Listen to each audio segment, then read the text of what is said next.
अस्सलाम वालेकुम। आज की वीडियो उन लोगों के लिए स्पेशल है जो टिकटॉक, इंस्टाग्राम या फेसबुक पर लड़कियों से दोस्ती कर लेते हैं और बाद में लुट जाते हैं और फिर मुख्तलिफ जगह पर जाकर इंसाफ ढूंढ रहे होते हैं। ये वाक़या कुछ यूँ हुआ कि सदीक गुम्मन नामी एक शख्स है जिसकी फेसबुक पर एक शाजिया सईद नामी लड़की से दुआ सलाम हुई। दुआ सलाम बढ़ते बढ़ते दोस्ती में तब्दील हो गई और दोस्ती में आपको पता है कि हमेशा कुछ लेन देन होता है। इस तरह सदीक गुम्मन नामी जो शख्स है, इनसे एक जो लड़की थी शाजिया सईद, उसने कहा कि मेरे पास मोबाइल फ़ोन नहीं है, अगर मुझे मोबाइल फ़ोन ले दो तो आपसे बात करना मुझे आसान हो जाएगा, क्योंकि अगर मेरे पास फ़ोन नहीं होगा मैं आपसे बात नहीं कर पाऊँगी। गुम्मन साहब ने ऐसे किया कि दिल बड़ा किया और एक अच्छा सा मोबाइल लिया जिसकी कीमत कोई 24,000 रुपये थी और वो इन्होंने जाकर टीसीएस से पार्सल करवा दिया। अब पार्सल जो था, लड़की ने ये कहा था कि मैं चूँकि घर पे वसूल नहीं कर सकती, आप उसको सेल्फ़ कलेक्शन जो है उस पे लिखवा दें नोट, तो मैं खुद जाकर टीसीएस ऑफ़िस से वसूल कर लूँगी।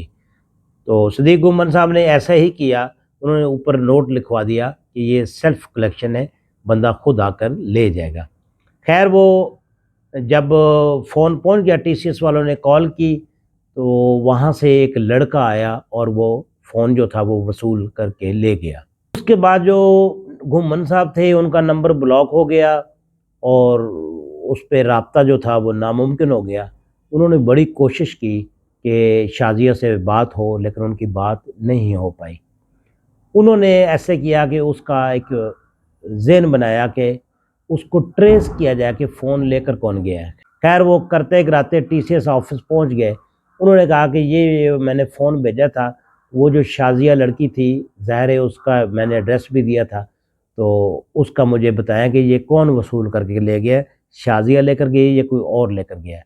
तो टीसीएस के रिकॉर्ड के मुताबिक वहाँ से कोई आमिर नामी लड़का जो था वो वहाँ से वसूल करके ले गया था। तो टीसीएस वालों ने उस आमिर को फ़ोन किया कि भाई आपने जो फ़ोन वसूल किया है ये तो शाज़िया का था, आपने कैसे वसूल किया? उसने कहा वो शाज़िया मैं ही हूँ और मेरा नाम मोहम्मद आमिर है। वो जो गुम्मन साहब थे उसको मैं ही बेवकूफ़ बना रहा था, क्योंकि मैं लड़की की आईडी से उससे बात करता था। टीसीएस वालों ने कहा कि फ़ोन आप वापस करो, तो उस लड़के ने कहा कि मैं वापस नहीं करता। गुम्मन साहब ने भी बात की, लेकिन वो लड़का जो था वो नहीं माना। गुम्मन साहब ने क्या किया, कंज्यूमर कोर्ट में जाकर केस कर दिया टीसीएस पर कि इन्होंने मुझे नुकसान पहुंचाया है और वादा खिलाफ़ी की है, क्योंकि मेरी कमिटमेंट थी और मैंने नोट लिखवाया हुआ था कि ये शाज़िया ही वसूल करेगी, तो इसलिए वो शाज़िया जो है उसको पेश किया जाए या मेरा मोबाइल फ़ोन वापस किया जाए। कंज्यूमर कोर्ट ने फैसला दिया कि 24,000 रुपये जो है वो गुम्मन साहब को वापस किए जाएँ। टीसीएस को मतलब ये फैसला नागवार गुज़रा, तो टीसीएस ने क्या किया, इन्होंने हाई कोर्ट लाहौर में जाकर उसकी अपील कर दी। अपील जब जज साहब ने सुनी तो जज साहब ने कहा कि ये 24,000 रुपये तो बहुत कम है, इस बंदे का केस पर भी खर्चा हुआ और इस बंदे को ज़हनी कोफ्त भी हुई, लिहाजा जो टीसीएस वाले हैं ये 1 लाख रुपया इसको हर्जाना भी अदा करें। जब हाई कोर्ट ने फैसला दे दिया तो फिर टीसीएस मजबूर हो गया। टीसीएस वालों ने 1,24,000 रुपये जो थे वो सदीक गुम्मन साहब को अदा कर दिए, क्योंकि अदालत का हुक्म था। अब इसमें फ़ायदा किसको हुआ? फ़ायदा उस लड़के को हुआ जो 24,000 वाला फ़ोन जो था वो मुफ्त में ले गया, क्योंकि टीसीएस जो थी वो उस लड़के से मोबाइल भी वापस नहीं ले सकी और उल्टा जो केस था उसकी जद में आ गई। और इस तरह जो सदीक गुम्मन साहब हैं उनकी कहानी यहाँ पर ख़त्म हो गई।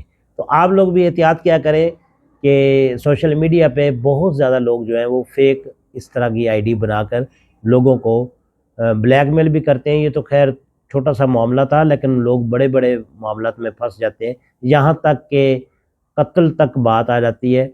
इस्लामाबाद में एक लड़की कत्ल भी हो चुकी है इसी वजह से, सोशल मीडिया की दोस्ती की वजह से। तो अल्लाह सबको हिफ्ज़ व अमान में रखे, आमीन।